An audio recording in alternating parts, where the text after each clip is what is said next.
रहे हो। तो ली हान कहता है कि मैं विन को भी कंट्रोल करूंगा और तुम्हारी अच्छी खातिरदारी भी। अब उस सीनियर स्टूडेंट के अटैक करने से पहले ही ली हान काफी तेजी से उसके पीछे पहुंचकर उसका हाथ पकड़ लेता है। उसकी स्पीड काफी ज्यादा थी, इस बंदे को तो नजर भी नहीं आ रहा था और ली हान इसकी धुलाई किए जा रहा था। इतनी धुलाई खाने के बाद तो वो जमीन पे गिरते हुए कहता है कि तुम इंसान नहीं हो, इंसानों के पास इतनी पावर नहीं होती, तुम पक्का कोई इमॉर्टल हो। ली हान अपने हाथ चटकाते हुए कहता है कि तुम्हें तो इस चीज की परवाह नहीं करनी चाहिए जब तक मैं तुम्हें हरा नहीं देता। उसकी बात पर तो ये सीनियर स्टूडेंट अपना स्वॉर्ड निकाल लेता है और अपनी काफी सारी एनर्जी रिलीज करते हुए वो ली हान पर अटैक करने के लिए आगे बढ़ रहा था। पर ली हान काफी स्पीड में उसके अटैक को डॉज कर चुका था और इसके बाद तो वो बंदा बस अपनी स्वॉर्ड को चलाए जा रहा था और ली हान काफी नॉर्मली उसके इन अटैक्स को डॉज किए जा रहा था। उसके मूव्स ऐसे लग रहे थे जैसे कि वो एक बच्चे के खिलौने को अवॉइड कर रहा है। वो तो उसकी बॉडी के ऊपर चढ़कर ऐसे बैलेंस बना रहा था जिसे देखकर वहाँ मौजूद सभी लोग शॉक रह जाते हैं। वहीं ली हान एक और नॉटी स्माइल के साथ उसे हवा में उछालकर काफी बुरी तरीके से पंचेस मार रहा था। आसमान से ये फाइट बिल्कुल फायरवर्क की तरह लग रही थी, लोग इसे काफी ज्यादा एंजॉय करने लगते हैं।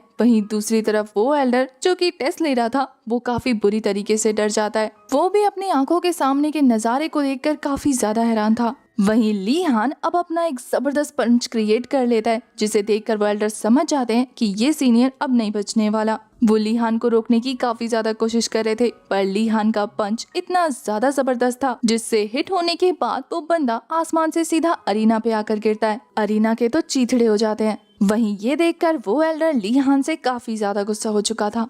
दूसरी तरफ वो सीनियर अपनी इतनी बुरी हालत देखने के बाद उस एल्डर से कह रहा था कि अंकल सिंह इसे मार डालो वरना ये मुझे मार डालेगा। वहीं ये एल्डर सिंह काफी इम्प्रेस हो जाते हैं ली हान की पावर से, लेकिन साथ ही उन्हें गुस्सा आ रहा था क्योंकि उन्होंने उसके भांजे को मारा। वो भी अपने स्पिरिचुअल पावर से अटैक क्रिएट करके ली हान की तरफ बढ़ने लगते हैं। ली हान इसी चीज का तो इंतजार कर रहा था। वो काफी स्पीड में उसके अटैक को ब्लॉक कर लेता है। जब ये दोनों अटैक आपस में टकराते हैं काफी तेज एनर्जी रिलीज होती है। ली हान तो उस एल्डर के अटैक को ब्लॉक करने के साथ साथ उसके हाथ को पकड़ के मरोड़ चुका था जिससे वो एल्डर दर्द में चिल्लाने लगते हैं। वहीं ली हान कह रहा था कि तुम इमॉर्टल्स की हड्डियां बिल्कुल लड़कियों की तरह नाजुक है। ली हान तो बस उस एल्डर का हाथ तोड़ने ही वाला था। ये देखकर वो एल्डर कहता है कि तुम क्या करने की कोशिश कर रहे हो। वहीं ली हान उसे हवा में उछालते हुए कहता है कि बस अपना सेकंड टेस्ट क्लियर कर रहा हूँ, जिससे वहाँ पर हवा की एक तेज बवंडर क्रिएट हो चुकी थी और वो एल्डर उसी बवंडर में फंस जाते हैं।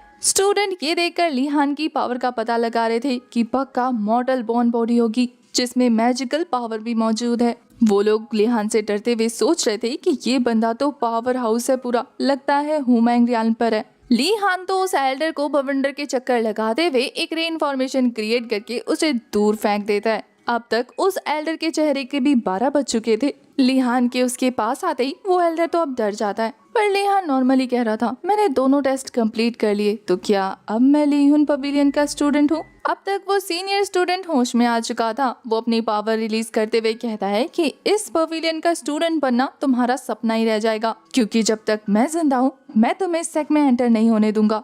मैं चियून द गोल्डन ब्लेजिंग सन तुम्हें यहाँ से डिस्ट्रॉय कर दूंगा। उसकी ये बात पूरा होने से पहले ही ली हान उसके पीछे जाकर उसके नेक पे अटैक करके उसे बेहोश कर देता है और फिर वो काफी गुस्से में कहता है कि इतना भद्दा नाम लेने के जुर्म में तो तुम्हें 100 बार मार देना चाहिए। वहीं जिया अपीयर होते हुए कहती है कि उप्स तुमने इसकी क्या हालत कर दी है, तुमने इसे ऑलरेडी इतना पीट दिया कि बेचारा मरने वाला है। उसके अंकल तो अपने भतीजे सूजी की हालत पर काफी अफसोस करने लगते हैं। वो कहते हैं कि तुमने मेरे भतीजे को मारने की जरूरत की जो कि एक इमॉर्टल लेवल का बंदा बनने वाला था और इसके बाद तुम्हें ऐसा लगता है कि मैं तुम्हें लिंग इन हाई पवेलियन में एंटर होने दूंगा। मैं अभी जाकर पवेलियन मास्टर से इस चीज की रिपोर्ट करता हूँ कि तुमने कैसे हमारे सेक्ट के एक सीनियर डिसाइपल को मार डाला और इसकी कीमत तो तुम्हें चुकानी होगी। इन एल्डर सिंह की बातें खत्म होती ही नहीं है कि उससे पहले सूजी होश में आ जाता है और वो उठते ही कहता है कि अपनी बकवास बनकर बुढ़े, जब एक्शन लेने का टाइम था तब तो कुछ नहीं उखाड़ पाया और अब क्या सोच के बोल रहा है, तुझे पता भी है ये बंदा जो यहाँ पर खड़ा है वो कौन है।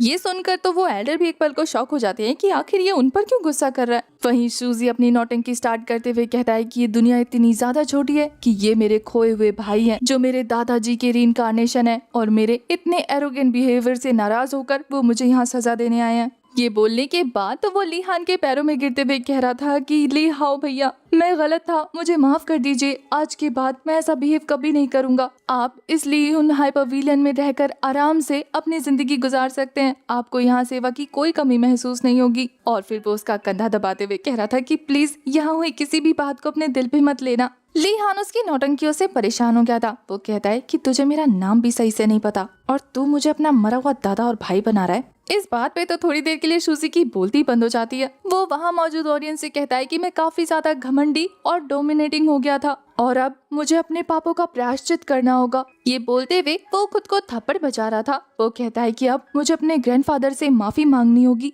और इसके लिए बस एक ही रास्ता है कि मुझे मरना होगा। मेरे मरने के बाद मेरी ये जो डिसाइपल वाली पोजीशन है वो मेरे अंकल ली हान को दी जानी चाहिए। ऑडियंस तो उसकी ये बातें सुनने के बाद काफी ज्यादा हैरान थे क्योंकि उन्हें कुछ भी नहीं समझ आ रहा था। वहीं दूसरी तरफ सूजी तेजी से दौड़ते हुए पहाड़ की चोटी से छलांग लगा देता है कि अब मैं मरने जा रहा हूँ। वहीं उसके छलांग लगाने के बाद तो ली हान भी अपनी नौटंकी स्टार्ट कर चुका था कि मेरे भाई, तुम्हारी ये कुर्बानी मैं जिंदगी भर याद रखूंगा। तुम्हारे ये मौत का सफर काफी ज्यादा आरामदायक हो, मैं यही दुआ करूंगा। और तुम स्पिरिचुअल कल्टीवेशन की रास्ते में आगे नहीं बढ़ पाए, उस सफर को मैं कंटिन्यू रखूंगा और आज से मैं तुम्हारे बदले इस सेक्ट को लीड करूंगा। पीछे खड़े एल्डर सिंह काफी ज्यादा परेशान हो रहे थे। वहीं ली हान अब सीरियस